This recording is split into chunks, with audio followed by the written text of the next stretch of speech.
धन्यवाद माननीय प्रधानमंत्री जी। शुद्ध पेयजल की व्यवस्था सभी के स्वास्थ्य के लिए आवश्यक है। देश भर में 2000 से अधिक वाटर क्वालिटी प्रयोगशालाएं अब आम जनता के लिए खोल दी गई हैं, जहां वे अपने गांव या घर में आ रहे पानी की गुणवत्ता की जांच करा सकते हैं। पूरे देश भर में 7 लाख से ज्यादा महिलाओं को फील्ड टेस्ट किट्स के माध्यम से पानी की गुणवत्ता की जांच का प्रशिक्षण दिया गया है। ई पुस्तिका water quality monitoring and surveillance framework पानी की गुणवत्ता की मॉनिटरिंग तथा जांच में बहुत उपयोगी होगी। हम अनुरोध करते हैं माननीय प्रधानमंत्री जी आपसे कि कृपया इस ई पुस्तिका का विमोचन करें।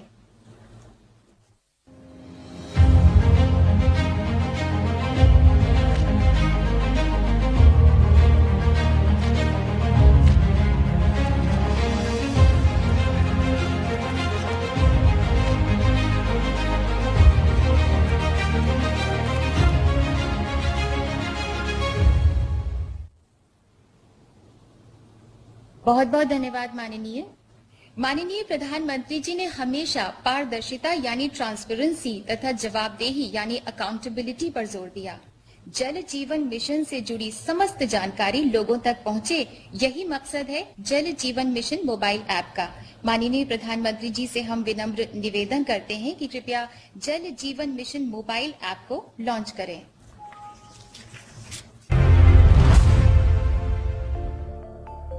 लोगों की सुविधा हेतु इस ऐप में जल जीवन मिशन से संबंधित सभी जानकारी एक स्थान पर उपलब्ध है। जल जीवन मिशन में हो रही प्रगति, पानी की गुणवत्ता की जांच एवं निगरानी, वाटर सप्लाई स्कीम का विवरण इस ऐप से सभी लोग देख सकते हैं। हर राज्य, हर जिले तथा हर गांव की प्रगति भी इस ऐप में देखी जा सकती है।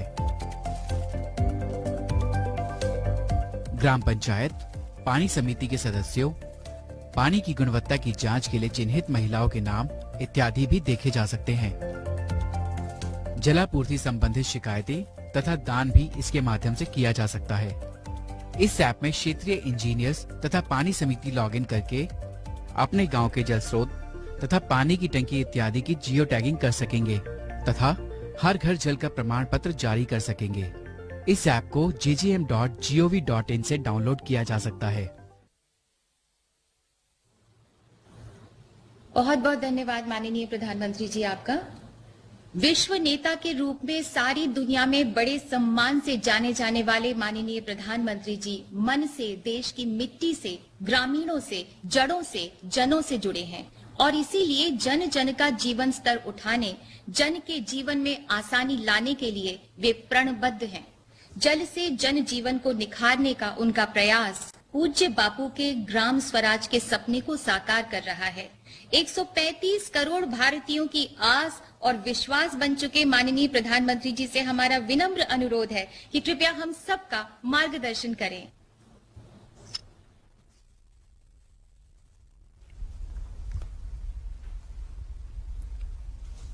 नमस्कार जी। केंद्रीय मंत्रिमंडल में मेरे सहयोगी श्रीमान गजेंद्र सिंह शेखावत जी, प्रहलाद सिंह पटेल जी, श्री विश्वेश्वर टूडू जी, राज्य के मुख्यमंत्री, राज्यों के मंत्रीगण, देश भर की पंचायतों से जुड़े सभी सदस्य, पानी समिति से जुड़े सदस्य और देश के कोने कोने में वर्चुअली इस कार्यक्रम के साथ जुड़े हुए कोटि कोटि मेरे भाई और बहनों, आज 2 अक्टूबर का दिन है। देश के 2 महान सपूतों को हम बड़े गर्व के साथ याद करते हैं। पूज्य बापू और लाल बहादुर शास्त्री जी, इन दोनों महान व्यक्तित्वों के हृदय में भारत के गांव ही बसे थे।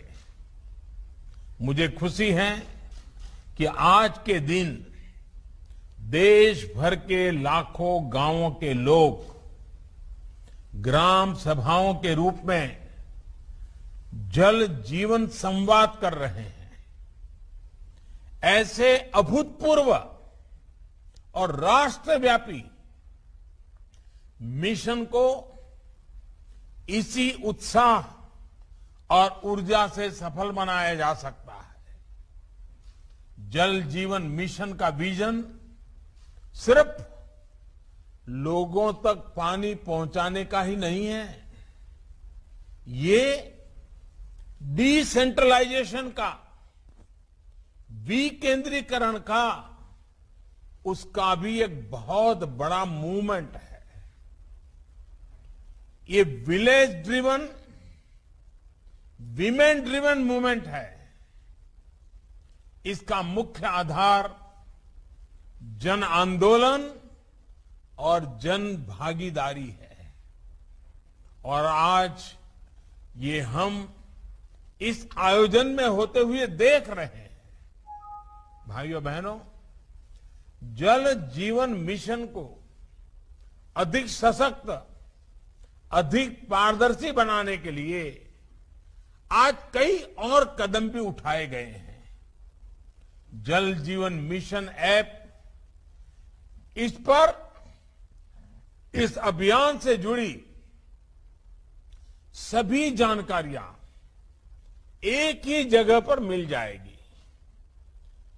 कितने घरों तक पानी पहुंचा, पानी की क्वालिटी कैसी है, वाटर सप्लाई स्कीम का पूरा विवरण, सब कुछ इस ऐप पर मिलेगा। आपके गांव की जानकारी उस पर होगी। वाटर क्वालिटी मॉनिटरिंग और सर्वेलेंस फ्रेमवर्क से वाटर क्वालिटी को बनाए रखने में बहुत मदद मिलेगी। गांव के लोग भी इसकी मदद से अपने यहां के पानी की शुद्धता पर बारीक नजर रख पाएंगे। साथियों, इस वर्ष पूज्य बापू की जन्म जयंती हम आजादी के अमृत महोत्सव के इस महत्वपूर्ण कालखंड में साथ साथ मना रहे हैं। एक सुखद एहसास हम सभी को है कि बापू के सपनों को साकार करने के लिए देशवासियों ने निरंतर परिश्रम किया है, अपना सहयोग दिया है। आज देश के शहर और गांव खुद को खुले में शौच से मुक्त घोषित कर चुके हैं। करीब करीब 2 लाख गांवों ने अपने यहां कचरा प्रबंधन का काम शुरू कर दिया है। 40,000 से ज्यादा ग्राम पंचायतों ने सिंगल यूज प्लास्टिक को बंद करने का भी फैसला लिया है। लंबे समय तक उपेक्षा की शिकार रही खादी, हैंडीक्राफ्ट, इसकी बिक्री भी अब कई गुना ज्यादा हो रही है।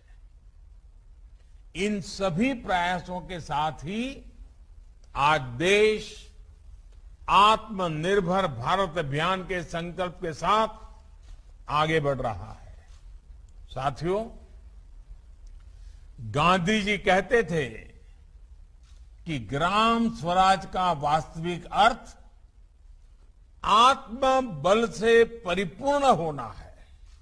आत्मबल।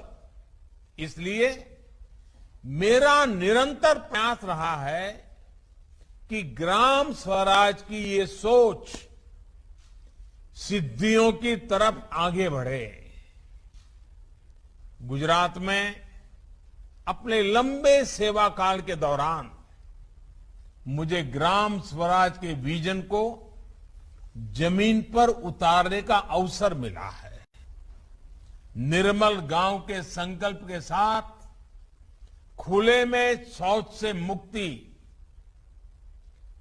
जल मंदिर अभियान के माध्यम से गांव की पुरानी बावड़ियों को पुनर्जीवित करना, ज्योतिर्ग्राम योजना के तहत गांव में 24 घंटे बिजली पहुंचाना, तीर्थग्राम योजना के तहत गांव में दंगे फिसाद के बदले में सौहार्द को प्रोत्साहन देना, ई ग्राम और ब्रॉडबैंड से सभी ग्राम पंचायतों की कनेक्टिविटी, ऐसे अनेक प्रयासों से गांव और गांव की व्यवस्थाओं को राज्य के विकास का मुख्य आधार बनाया गया।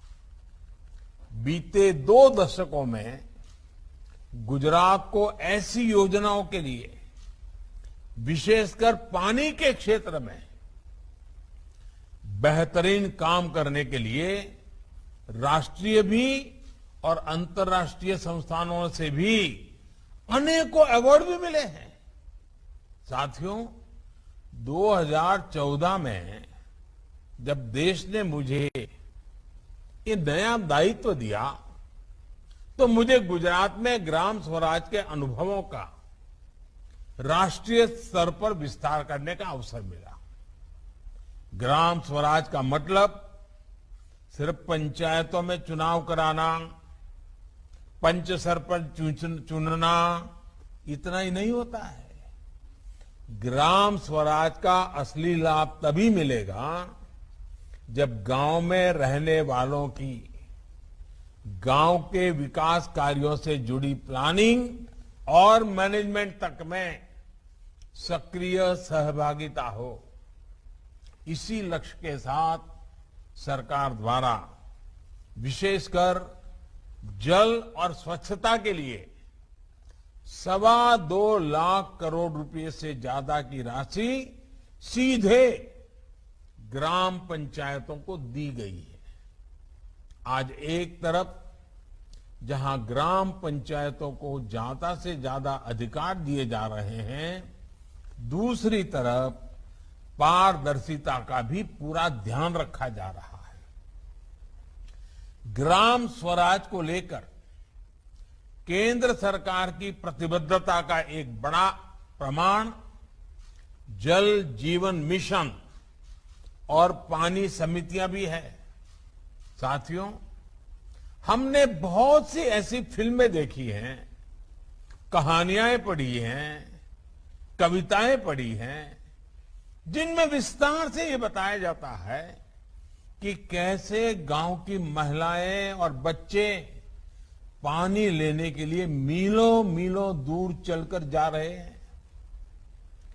कुछ लोगों के मन में गांव का नाम लेते ही ऐसी ही कठिनाइयों की तस्वीर उभरती है, लेकिन बहुत ही कम ही लोगों के मन में ये सवाल उठता है कि आखिर इन लोगों को हर रोज किसी नदी या तालाब तक क्यों जाना पड़ता है?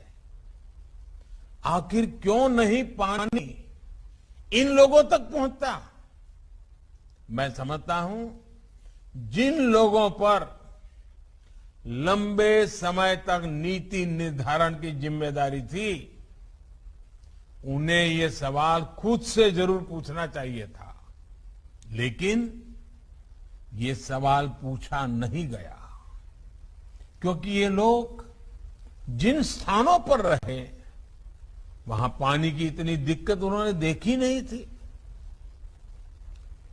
बिना पानी की जिंदगी का दर्द क्या होता है वो उन्हें पता ही नहीं था। घर में पानी, स्विमिंग पूल, उसमें भी पानी, सब जगह पानी पानी। ऐसे लोगों ने कभी गरीबी देखी ही नहीं थी, इसलिए गरीबी उनके लिए एक आकर्षण रही, लिटरेचर और बौद्धिक ज्ञान दिखाने का जरिया बन गई। इन लोगों में एक आदर्श गांव के प्रति मोह होना चाहिए था, लेकिन ये लोग गांव के अभावों को ही पसंद करते रहे। मैं तो गुजरात जैसा राज्य से हूं जहां अधिकतर सूखे की स्थिति मैंने देखी है। मैंने ये भी देखा है कि पानी की एक एक बूंद का कितना महत्व होता है। इसलिए गुजरात का मुख्यमंत्री रहते हुए लोगों तक जल पहुंचाना और जल संरक्षण मेरी प्राथमिकताओं में रहे। हमने ना सिर्फ लोगों तक, किसानों तक पानी पहुंचाया, बल्कि ये भी सुनिश्चित किया कि भूजल स्तर बढ़े। ये एक बड़ी वजह रही कि प्रधानमंत्री बनने के बाद मैंने पानी से जुड़ी चुनौतियों पर लगातार काम किया है। आज जो नतीजे हमें मिल रहे हैं वो हर भारतीय को गर्व से भर देने वाले हैं। आजादी से लेकर 2019 तक हमारे देश में सिर्फ 3 करोड़ घरों तक ही नल से जल पहुंचता था। 2019 में जल जीवन मिशन शुरू होने के बाद से 5 करोड़ घरों को पानी के कनेक्शन से जोड़ा गया है। आज देश के लगभग 80 जिलों के करीब 1.25 लाख गांवों के हर घर में नल से जल पहुंच रहा है। यानी पिछले 7 दशकों में जो काम हुआ था, आज के भारत ने सिर्फ 2 साल में उससे भी ज्यादा काम करके दिखाया है। वो दिन दूर नहीं जब देश की किसी भी बहन बेटी को पानी लाने के लिए रोज रोज दूर दूर तक पैदल चलकर नहीं जाना होगा। वो अपने समय का सदुपयोग अपनी बेहतरी, अपनी पढ़ाई लिखाई या अपने रोजगार पर उसको शुरू करने में कर पाएगी। भाइयों और बहनों, भारत के विकास में पानी की कमी बाधा न बने, इसके लिए काम करते रहना हम सभी का दायित्व है। सबका प्रयास बहुत आवश्यक है। हम अपनी आने वाली पीढ़ियों के प्रति भी जवाबदेह हैं।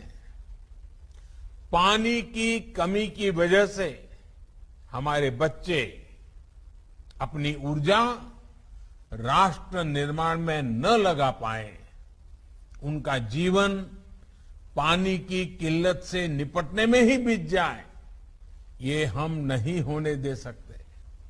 इसके लिए हमें युद्ध स्तर पर अपना काम जारी रखना होगा। आजादी के 75 साल बहुत समय बीत गया। अब हमें बहुत तेजी करनी है। हमें यह सुनिश्चित करना होगा कि देश के किसी भी हिस्से में टैंकरों या ट्रेनों से पानी पहुंचाने की फिर नौबत ना आए।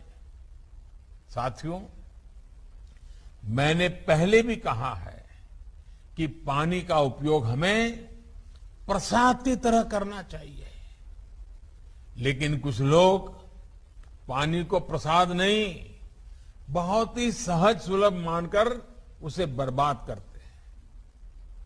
वो पानी का मूल्य ही नहीं समझते। पानी का मूल्य वो समझता है जो पानी के अभाव में जीता है। वही जानता है एक एक बूंद पानी जुटाने में कितनी मेहनत करनी पड़ती है।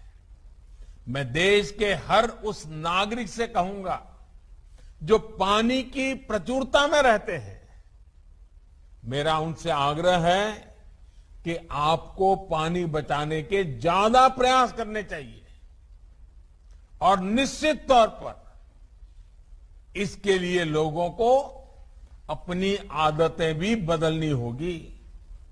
हमने देखा है कई जगह नल से पानी गिरता रहता है, लोग परवाह नहीं करते। कई लोग तो मैंने ऐसे देखे हैं जो रात में नल खुला छोड़कर उसके नीचे बाल्टी उलटकर रख देते हैं। सुबह जब पानी आता है, बाल्टी पर गिरता है, तो उसकी आवाज उनके लिए मॉर्निंग अलार्म का काम करती है। वो ये भूल जाते हैं कि दुनिया भर में पानी की स्थिति कितनी अलार्मिंग होती जा रही है।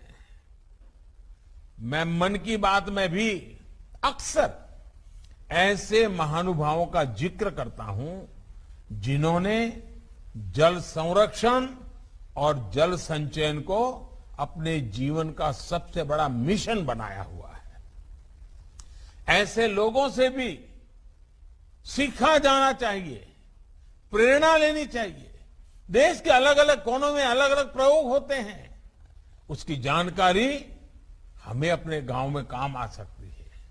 आज इस कार्यक्रम से जुड़ी देश भर की ग्राम पंचायतों से भी मेरा आग्रह है, गांव में पानी के स्रोतों की सुरक्षा और स्वच्छता के लिए जी जान से काम करें। बारिश के पानी को बचा रखकर घर में उपयोग से निकले पानी का खेती में इस्तेमाल करके कम पानी वाली फसलों को बढ़ावा देकर ही हम अपने लक्ष्यों को हासिल कर सकते हैं। साथियों, देश में बहुत से क्षेत्र ऐसे हैं जहां प्रदूषित पानी की दिक्कत है। कुछ क्षेत्रों में पानी में आर्सेनिक की मात्रा अधिक होती है। ऐसे क्षेत्रों में हर घर में पाइप से शुद्ध जल पहुंचना वहां के लोगों के जीवन को मिले सबसे बड़े आशीर्वाद की तरह है।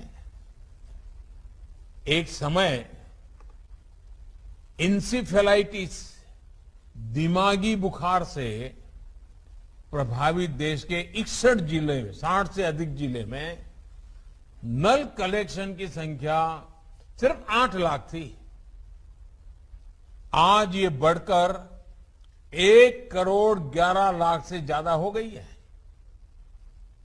देश को जो जिले विकास की दौड़ में सबसे पीछे रह गए थे, जिन जिलों में विकास की एक अभूतपूर्व आकांक्षा है, वहां प्राथमिकता के आधार पर हर घर जल पहुंचाया जा रहा है।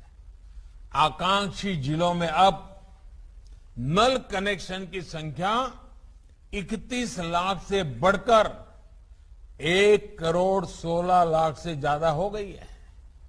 साथियों, आज देश में पीने के पानी की सप्लाई ही नहीं, पानी के प्रबंधन और सिंचाई का एक व्यापक इंफ्रास्ट्रक्चर खड़ा करने को लेकर भी बड़े स्तर पर काम चल रहा है। पानी के प्रभावी प्रबंधन के लिए पहली बार जल शक्ति मंत्रालय के अंतर्गत पानी से जुड़े अधिकतर विषय लाए गए हैं। मां गंगा जी के साथ साथ दूसरी नदियों के पानी को प्रदूषण मुक्त करने के लिए स्पष्ट रणनीति के साथ काम चल रहा है। अटल भूजल योजना के तहत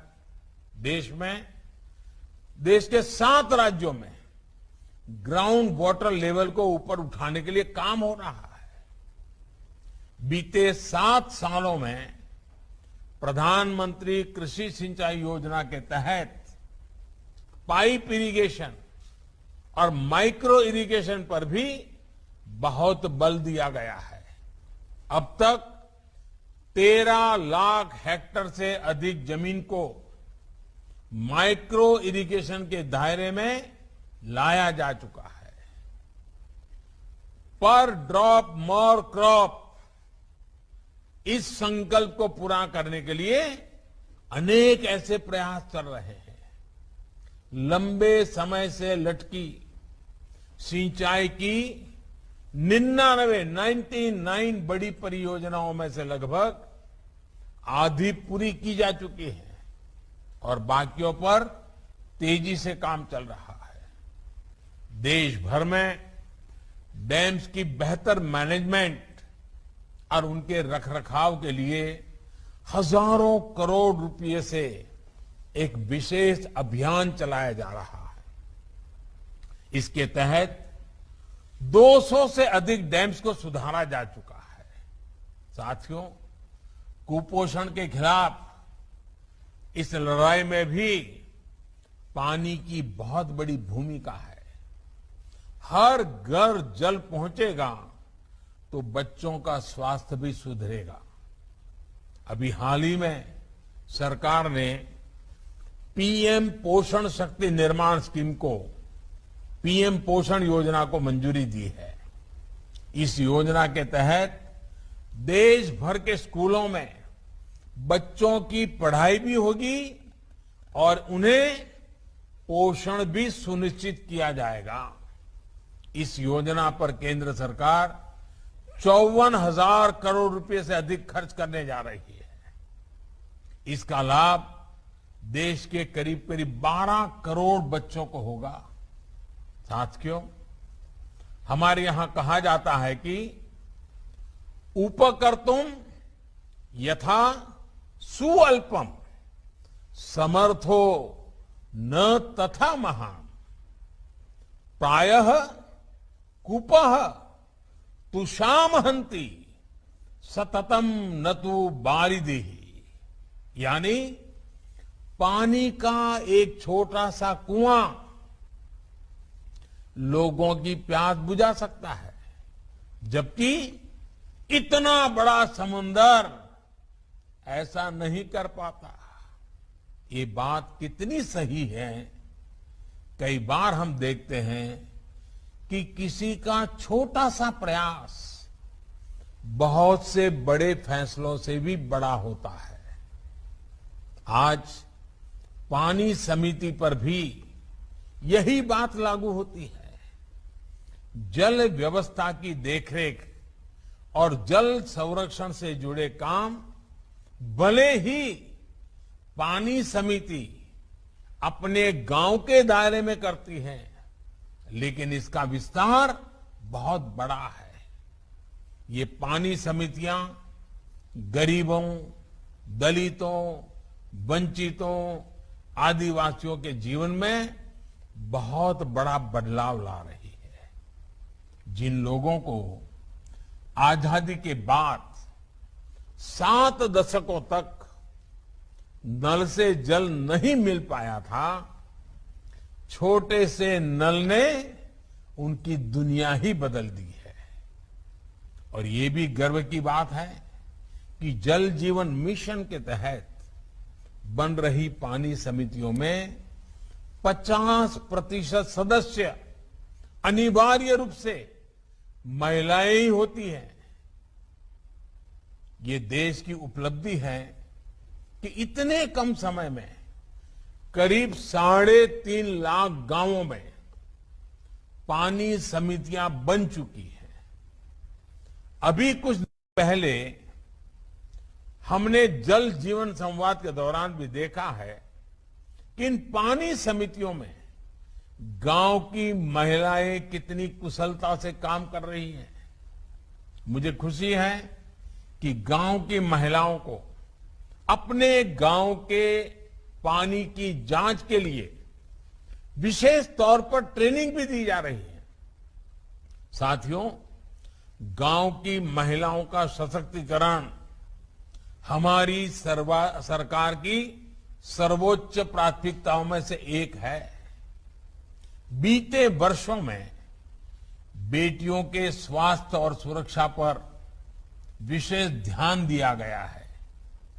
घर और स्कूल में टॉयलेट्स, सस्ते सैनिटरी पैड्स से लेकर गर्भावस्था के दौरान पोषण के लिए हजारों रुपयों की मदद और टीकाकरण अभियान से मातृशक्ति और मजबूत हुई है। प्रधानमंत्री मातृ वंदना योजना के तहत 2 करोड़ से अधिक गर्भवती महिलाओं को लगभग 8,500 करोड़ रुपए की सीधी मदद दी जा चुकी है। गांवों में जो 2.5 करोड़ से अधिक पक्के घर बनाए गए हैं, उनमें से अधिकांश पर मालिकाना हक महिलाओं का ही है। उज्ज्वला योजना ने गांव की करोड़ों महिलाओं को लकड़ी के धुएं से मुक्ति दिलाई है।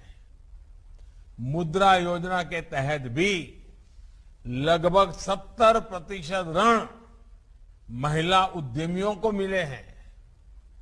सेल्फ हेल्प ग्रुप के जरिए भी ग्रामीण महिलाओं को आत्मनिर्भरता के मिशन से जोड़ा जा रहा है। पिछले 7 सालों के दौरान स्वयं सहायता समूहों में 3 गुना से अधिक बढ़ोतरी हुई है। 3 गुना अधिक बहनों की भागीदारी सुनिश्चित हुई है। राष्ट्रीय आजीविका मिशन के तहत 2014 से पहले के 5 वर्षों में जितनी मदद सरकार ने बहनों के लिए भेजी, बीते 7 सालों में उसमें लगभग 13 गुना बढ़ोतरी की गई है। 13 गुना। इतना ही नहीं, लगभग 4.25 लाख करोड़ रुपए का ऋण भी सेल्फ हेल्प ग्रुप्स इन माताओं बहनों को उपलब्ध कराया गया है। सरकार ने सेल्फ हेल्प ग्रुप्स को बिना गारंटी ऋण में भी काफी वृद्धि की है। भाई और बहनों, भारत का विकास गांवों के विकास पर ही निर्भर है। गांव में रहने वाले लोगों, युवाओं, किसानों के साथ ही सरकार ऐसी योजनाओं को प्राथमिकता दे रही है जो भारत के गांवों को और ज्यादा सक्षम बनाए। गांव में जानवरों और घरों से जो बायोवेस्ट निकलता है, उसे इस्तेमाल करने के लिए गोवर्धन योजना चलाई जा रही है। ये योजना के माध्यम से देश के 150 से ज्यादा जिलों में 300 से ज्यादा बायोगैस प्लांट का काम पूरा हो चुका है। गांव के लोगों को गांव में ही बेहतर प्राथमिक उपचार मिल सके, वो गांव में ही जरूरी टेस्ट करा सके, इसके लिए 1.5 लाख से ज्यादा हेल्थ एंड वेलनेस सेंटर बनाए जा रहे हैं। इनमें से करीब 80,000 हेल्थ एंड वेलनेस सेंटर का काम पूरा कर लिया गया है। गांव की आंगनवाड़ी और आंगनवाड़ी में काम करने वाली हमारी बहनों के लिए भी आर्थिक मदद बढ़ाई गई है। गांवों में सुविधाओं के साथ साथ सरकार की सेवाएं भी तेजी से पहुंचे, इसके लिए आज टेक्नोलॉजी का व्यापक उपयोग किया जा रहा है। पीएम स्वामित्व योजना के तहत ड्रोन की मदद से मैपिंग कराकर गांव की जमीनों और घरों की इसके डिजिटल प्रॉपर्टी कार्ड तैयार किए जा रहे हैं। स्वामित्व योजना के तहत 7 साल पहले तक जहां देश की 100 से भी कम पंचायतें ब्रॉडबैंड कनेक्टिविटी से जुड़ी हुई थी, वहीं आज 1.5 लाख पंचायतों में ऑप्टिकल फाइबर पहुंच चुका है। सस्ते मोबाइल फोन और सस्ते इंटरनेट के कारण आज गांवों में शहरों से ज्यादा लोग इंटरनेट का उपयोग कर रहे हैं। आज 3 लाख से अधिक कॉमन सर्विस सेंटर सरकार की दर्जनों योजनाओं को गांव में ही उपलब्ध करा रहे हैं और हजारों युवाओं को रोजगार भी दे रहे हैं। आज गांव में हर प्रकार के इंफ्रास्ट्रक्चर के लिए रिकॉर्ड इन्वेस्टमेंट किया जा रहा है। प्रधानमंत्री ग्रामीण सड़क योजना हो, 1 लाख करोड़ रुपए का एग्री फंड हो, गांव के पास कोल्ड स्टोरेज का निर्माण हो, औद्योगिक क्लस्टर का निर्माण हो या फिर कृषि मंडियों का आधुनिकीकरण, हर क्षेत्र में तेज गति से काम जारी है। जल जीवन मिशन के लिए भी जो 3,60,000 करोड़ की व्यवस्था की गई है, वो गांवों में ही खर्च की जाएगी। यानी ये मिशन ग्रामीण अर्थव्यवस्था को नई मजबूती देने के साथ ही गांवों में रोजगार के अनेकों नए अवसर भी बनाएगा। साथियों, हमने दुनिया को दिखाया है कि हम भारत के लोग दृढ़ संकल्प के साथ सामूहिक प्रयासों से कठिन लक्ष्य को भी हासिल कर सकते हैं। हमें एकजुट होकर इस अभियान को सफल बनाना है। जल जीवन मिशन जल्द से जल्द अपने लक्ष्य तक पहुंचे, इसी कामना के साथ मैं अपनी बात समाप्त करता हूं। आप सभी को बहुत बहुत शुभकामनाएं। धन्यवाद। कोटि कोटि धन्यवाद माननीय प्रधानमंत्री जी। बापू के अमर आदर्श को चरितार्थ कर भारत माता के चरणों में पुनः अपने सेवा पुष्प अर्पित करने के लिए आपका बहुत बहुत आभार।